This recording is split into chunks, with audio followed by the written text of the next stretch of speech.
Hey, good afternoon. I'm a third-year resident at Madigan Army Medical Center just down the road, and I'm excited to share with you our 20-year institutional experience about diagnosis and management of atypical ductal hyperplasia, and especially the effect of the changing core gauge size on the diagnosis and subsequent upstaging at the time of surgical excision.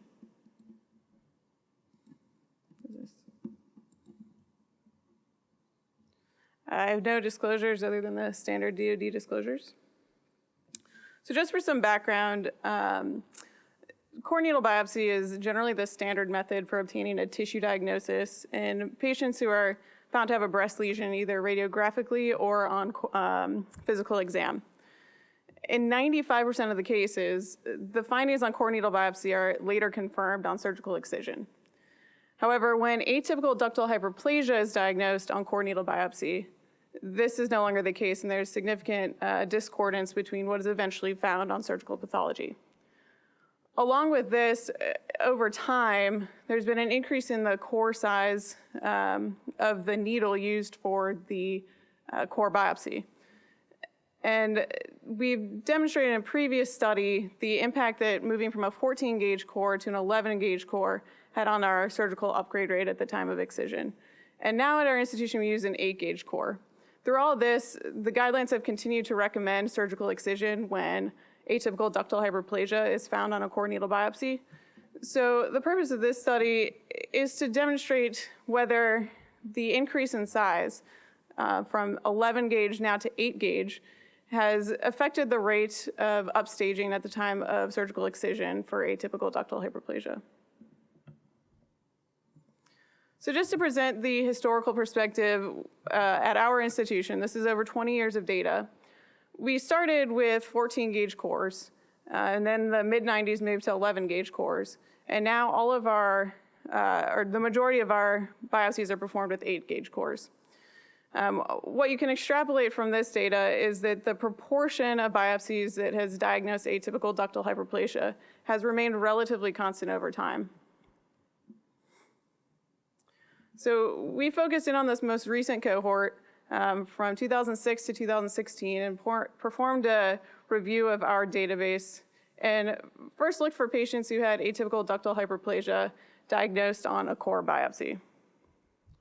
We then excluded patients whose biopsy specimens had atypical ductal plasia along with another worrisome feature.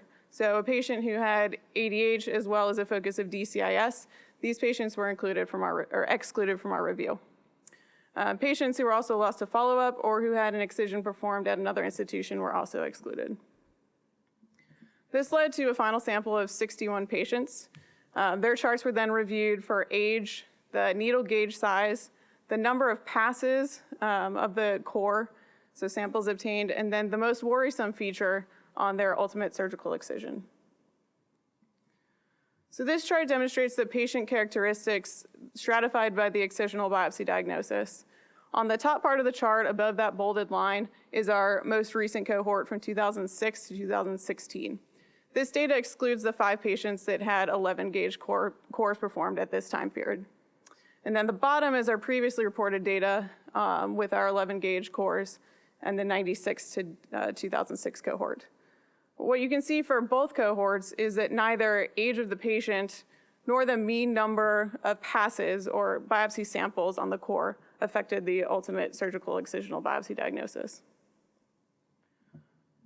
So this chart demonstrates the entire cohort from 2006 to 2016 and shows the ultimate diagnosis on surgical excision. So for 24% of these patients, ADH was ultimately their final diagnosis. And for the majority, this other 48%, there was no concerning features identified either because it was cleared during the core biopsy or it was not the correct diagnosis to begin with.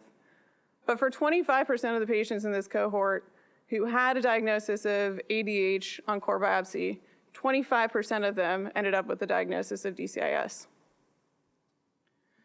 When we break this down over our 20-year period, looking by the gauge size of the core needle biopsy, for patients who had their biopsies performed with an 8-gauge core, 23.2 of them ended up with an upgrade in pathology at their final surgical excision, while 20.5% with the 11-gauge core had their pathology upgraded. This means that if surgical excision had not been performed, about 1 in 4 to 1 in 5 patients would have been undertreated based on just their core biopsy alone. So the limitations of this study, I think the 20-year nature of this data is very exciting, but obviously techniques change over time. Some of the interpretation of the pathology report is challenging when there are multiple lesions biopsied without clear annotation about which lesion was biopsied how many times. So for example, if there were 2 lesions, the report might just say 4 + 3 samples, and we were unable to tell how many came from the ADH lesion. And again, over time, techniques have changed, so we now use vacuum-assisted technology throughout for all of our biopsies, and that was adopted somewhere in the 96 to 2006 cohort.